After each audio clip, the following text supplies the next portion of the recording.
మొత్తానికి మేమైతే ఒక 16 డేస్ హాస్పిటల్‌లో ఉన్న తర్వాత ఫైనల్‌గా అయితే డిశ్చార్జ్ అయ్యి మా హోమ్‌కైతే వెళ్తున్నాము. నాకైతే చాలా హ్యాపీగా ఉంది. హాస్పిటల్‌లో ఉండి, ఉండి ఎప్పుడు ఇంటికెళ్తావురా బాబు అని చెప్పి అనుకుంటూ ఉండేదాన్ని డైలీ.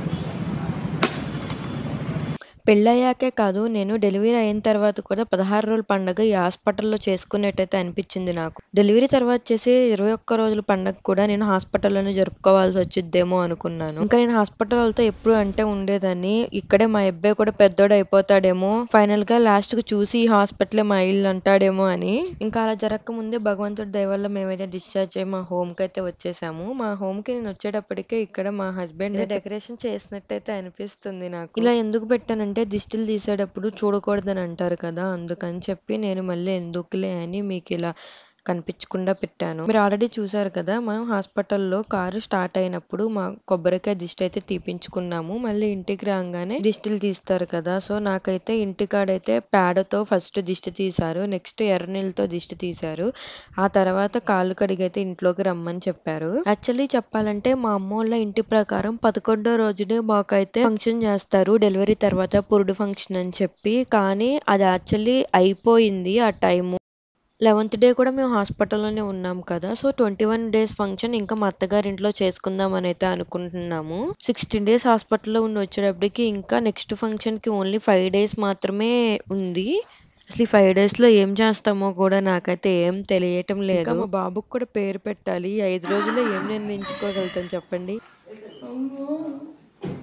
నువ్వే చేసావు బుజ్జి ఇదంతా?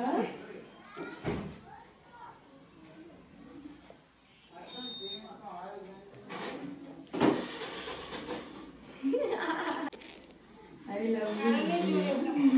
వామ్మో! అసలు మా బుజ్జి ఇంత బాగా డెకరేషన్ చేస్తాడని నేనైతే అస్సలు అనుకోలేదు. ఇంత బాగా చేసాడో కదా! హాస్పిటల్ అన్ని డేస్ నాతోనే ఉన్నాడు. కానీ ఈరోజు మార్నింగ్ మాత్రం ఏదో పనుందని చెప్పి ఇంటికెళ్ళాలని చెప్పొచ్చాడు.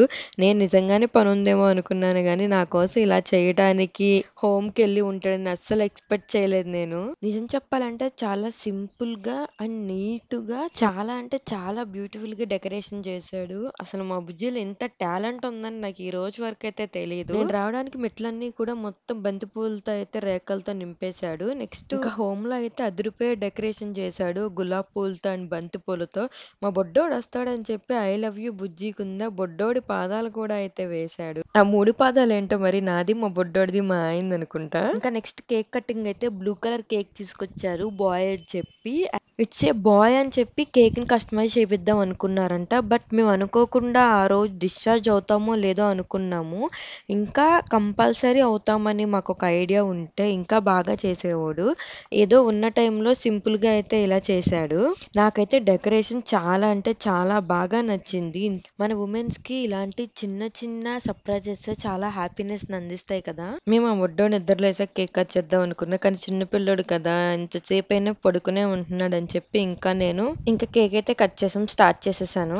నేనేమో మా కన్నయ్యని కేక్ కట్ చేస్తూ కొంచెం కొంచెం కదుపుతూ లేపుతూనే ఉన్నాను. బట్ మా బుడ్డోడు ఎంత కదిపినా కానీ డీప్ స్లీప్‌లో ఉన్నట్టున్నాడు. అస్సలు నిద్ర అయితే లేవట్లేదు. మేము కూడా మా బుడ్డోడిని ఫోటోలు తీద్దామని చెప్పి ట్రై చేస్తుంటే ఇంటికాడ తీయొద్దని చెప్పారు. ఎందుకు నిద్రపోతున్న పిల్లల్ని ఫోటోలు తీయకూడదంట. మన పేరెంట్స్ ఏమో మనల్ని నిద్దట్లో ఉన్నప్పుడు ఫోటోలు తీయకూడదు అంటారు. కానీ మనం ఫోటోగ్రాఫర్‌కి బేబీ షూట్‌కి వెళ్తే వాళ్ళు నిద్రపుంచి మరీ ఫోటో తీస్తారు. ఇంట్లో ఏది కరెక్టో మీకు తెలిస్తే కామెంట్ చేయండి. ఈ బ్లూ కలర్ కేక్ అయితే చాలా అంటే చాలా టేస్ట్‌గా ఉంది. బట్ నేను ఎక్కువ తినకూడదు కదా అని చెప్పి ఊరికే జస్ట్ అలా తిని వదిలేసాను.